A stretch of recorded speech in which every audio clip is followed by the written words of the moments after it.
Hi friends, the world of Achumanikutty എന്ന YouTube ചാനലിലേക്ക് നിങ്ങൾക്ക് എല്ലാവർക്കും സ്വാഗതം. അപ്പൊ ഇന്നൊരു പുതിയൊരു വീഡിയോ ആയിട്ട് വന്നിരിക്കുകയാണ് കേട്ടോ. ഇന്നത്തെ വീഡിയോയിൽ ഞാൻ പറഞ്ഞുതരാൻ വേണ്ടി പോണത് ഒരു ബാത്റൂം ഡിസൈൻ ചെയ്യുമ്പോൾ ശ്രദ്ധിക്കേണ്ട കാര്യങ്ങളെ പറ്റിയിട്ടാണ്. ഇപ്പൊ ഒരു പഴയ വീട്ടിലൊക്കെ പോയി കഴിഞ്ഞാൽ കാണാം, അവിടുത്തെ ബാത്റൂമുകളൊന്നും അത്ര ഭംഗിയിലൊന്നും ഡിസൈൻ ചെയ്തിട്ടുണ്ടാവില്ല. നേരെ മറിച്ച് ആ ഒരു കാലഘട്ടം മാറിക്കഴിഞ്ഞു. ഇപ്പൊ എല്ലാവരും പുതിയ രീതിയിലൊക്കെ ചിന്തിച്ചു തുടങ്ങി. അപ്പോ ഒരു ബാത്റൂം ഡിസൈൻ ചെയ്യുമ്പോൾ ഏറെ ശ്രദ്ധിക്കേണ്ട കാര്യങ്ങൾ എന്തൊക്കെയാണ് എന്നുള്ളതാണ് ഈ ഒരു വീഡിയോയിൽ ഞാൻ പറഞ്ഞുതരാൻ വേണ്ടി പോണത്. അപ്പൊ നേരെ നമുക്ക് ആ ഒരു വീഡിയോ കാണാം. ഒരു ബാത്റൂം ഡിസൈൻ ചെയ്യുമ്പോൾ ഏറെ ശ്രദ്ധിക്കേണ്ട ഒന്നാണ് വിരിക്കുന്ന ടൈൽ. ടൈലിന്റെ വലിപ്പം മുതൽ പാറ്റേൺ വരെ ഇതിൽ നിർണായകമായ ഘടകമാണ്.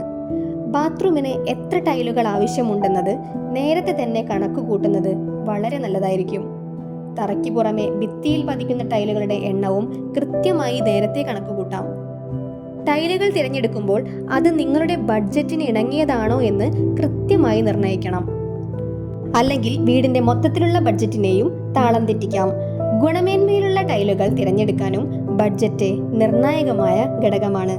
എളുപ്പത്തിൽ തെന്നി വീഴാനും പായൽ പിടിക്കാനും സാധ്യതയുള്ളതിനാൽ തിളക്കം കുറഞ്ഞ പരുപരുത്ത പ്രതലത്തോടു കൂടിയ ടൈലുകൾ വേണം ബാത്റൂമിനായി തിരഞ്ഞെടുക്കാൻ. ബാത്റൂമിന്റെ വലിപ്പത്തിനനുസരിച്ച് ടൈലിന്റെ വലിപ്പം നേരത്തെ കണക്ക് കൂട്ടുന്നത് ആവശ്യമില്ലാതെ ടൈൽ മുറിക്കുന്നതിനും പാഴ്ചെലവ് കുറയ്ക്കാനും നല്ലതായിരിക്കും. ചെറിയ ടൈലുകൾ നിലത്ത് വിരിക്കാൻ തിരഞ്ഞെടുക്കാം. ടൈലുകൾക്കിടയിലെ ഗ്രൗട്ട് ലൈനുകൾ വർദ്ധിക്കുന്നത് കൂടുതൽ ഗ്രിപ്പ് കിട്ടാനും സഹായിക്കും. അപ്പോൾ ഇന്നത്തെ ഈ ഒരു വീഡിയോ നിങ്ങൾക്ക് എല്ലാവർക്കും യൂസ്ഫുൾ ആയി ഞാൻ വിചാരിക്കണം. ഇനിയും ഞാൻ ഇതുപോലുള്ള പുതിയ വീഡിയോസ് ആയിട്ട് നിങ്ങൾക്ക് മുന്നിൽ എന്തായാലും വരും കേട്ടോ. അപ്പൊ നിങ്ങൾ എന്റെ ചാനൽ ആദ്യമായിട്ടാണ് കാണുന്നതെങ്കിൽ ഒന്ന് സബ്സ്ക്രൈബ് ചെയ്തെടുക്കുക, ബെല്ലൈക്കൻ കൂടി തന്നെ ചെയ്യുക. ഈ ഒരു വീഡിയോ നിങ്ങൾക്ക് ഇഷ്ടമായിരുന്നെങ്കിൽ തീർച്ചയായിട്ടും ലൈക്ക് ചെയ്യുക. പുതിയൊരു വീഡിയോ ആയിട്ട് കാണാം. അപ്പൊ അതുവരേക്കും എല്ലാവർക്കും ബൈ.